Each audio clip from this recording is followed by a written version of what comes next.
美伊的下一場戰事準備要開打，現在來看到是川普的大錘行動，他說準備要啟動了。美伊在這個時候還嗆說要奪核哦。那麼阿聯呢？根據美國的這邊官方的了解，還要求這個阿聯這邊去打伊朗哦。那阿聯會不會答應呢？等一下我們來關心。至於在核武資，現在呢，這個伊朗方面又收出了一個新的收錢的一個方式。等一下就這些議題，我們都會一起的來做關心。美伊的停火只是暫時的，現在看說會不會很快就會有下一場？因為最新來自於以色列媒體的爆料，納坦雅胡跟川普通話了30分鐘，討論要重啟對伊朗的軍事打擊，而且甚至可能派特種部隊進入伊朗來奪取濃縮鈾。美方準備把這一場戰爭正式的命名為大錘行動，有沒有跟去年的這一場午夜之錘的名字非常的類似呢？大家說恐怕這一場行動會比去年的行動還要更加力道更加的大。那麼美軍現在在中東部署的戰力，我們也稍微看一下，2支航母之外，還有10多艘的驅逐艦、大量戰機跟第82空降師、5000多名的陸戰隊，一共是在中東部署了5萬多的兵力。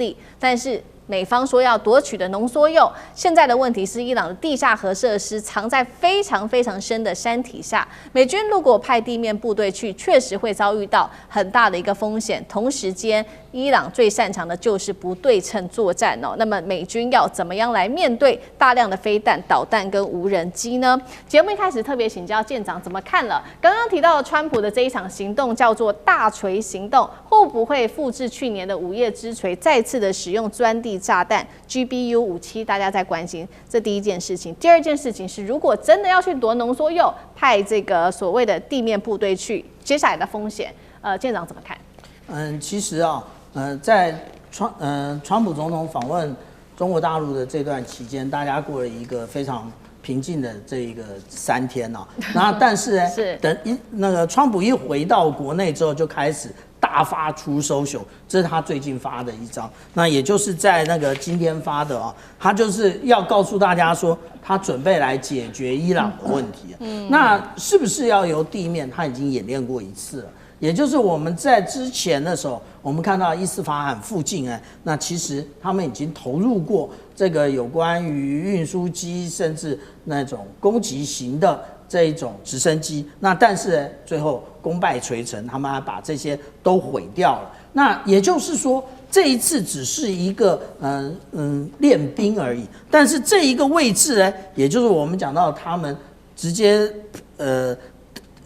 落地的位置呢，距離伊斯法罕的核能中心呢，其實並不遠啊，就是40公里。所以其實上一次的演習不信邪，還要再來一次。那至於說可不可能使用碉堡克星呢？那個實際上來講，參謀首長聯席會議主席啊，他講過，實際上來講，上一次就已經失敗了，也就是沒有辦法打穿。那而且呢，他們發現現在伊朗還在繼續挖、繼續深埋，所以未來更難打。所以他們想要的，也就是我們上一次所看到的，直接派部队登陸。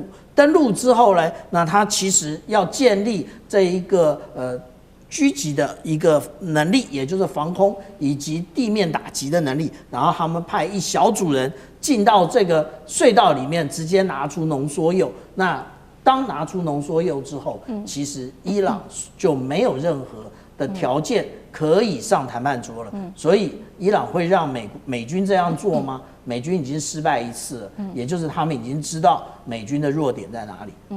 那也就是現在在做第2次，那成功的可能性並不高。好，所以美軍會不會真的這樣子做？或許現在風險太大，所以他們要好好想一想。但是呢，美軍已經開始鼓吹這個中東的海灣國家阿聯去打伊朗了。那確實，現在來自於英國的媒體披露說，其實呢，阿聯在去年4月的時候就已經打過伊朗，也就是打他的這個拉凡島，發動了一個秘密的空襲。所以也不意外的，我們看到阿聯最近它的核電廠也遭到無人機攻擊，被視為是伊朗對阿聯的一個警告。現在的問題還有，阿聯他的兵力其實只有5.8萬人，這是第一件事。第二件事情是他本來想要拉鄰國一起去打，包括了沙烏地阿拉伯跟卡達，但是這2個國家都拒絕了。他真的會去打嗎？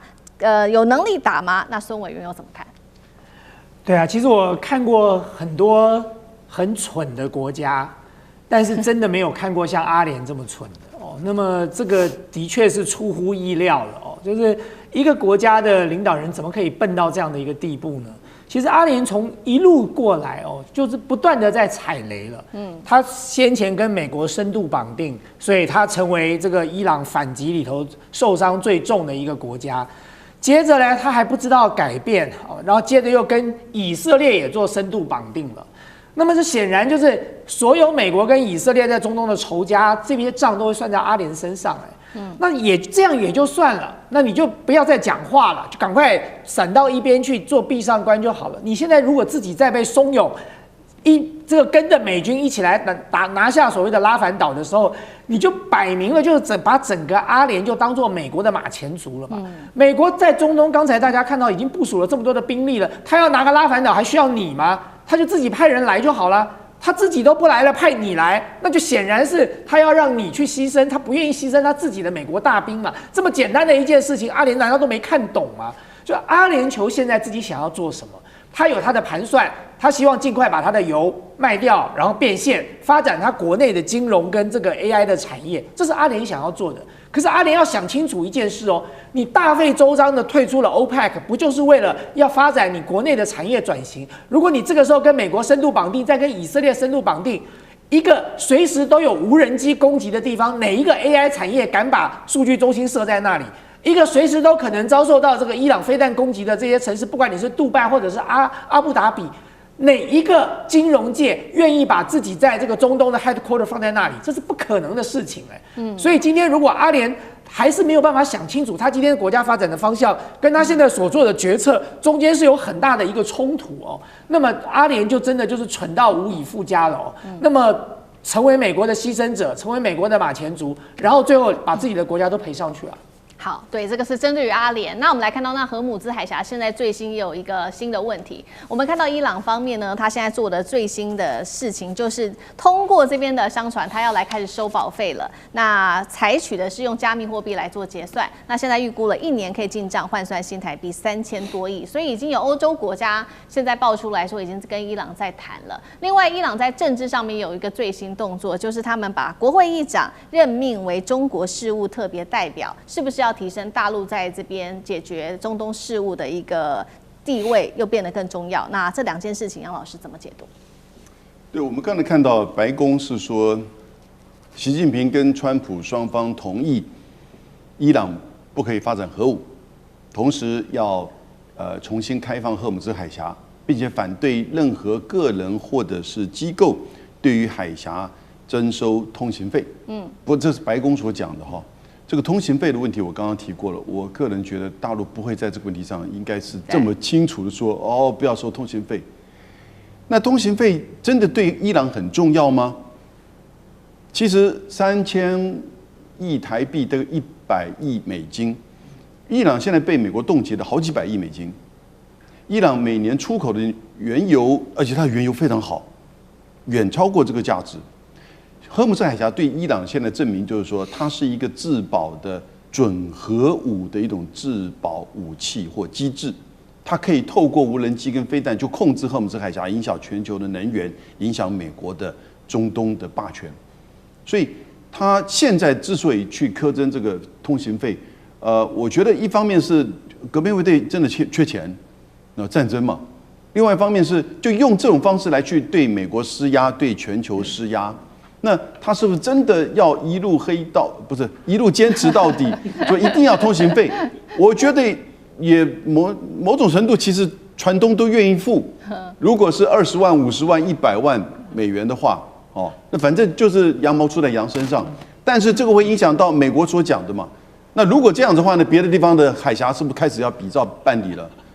就有馬來西亞的這個部長就說，是不是這個馬六甲海峽也這麼做？但新加坡跟印尼馬上第一時間跳出來說反對，所以它會產生對美國的全球海上霸主的地位更進一步的擠壓，這才是真的。那至於對伊朗而言，它只是要把荷姆茲海峽進一步的掌控。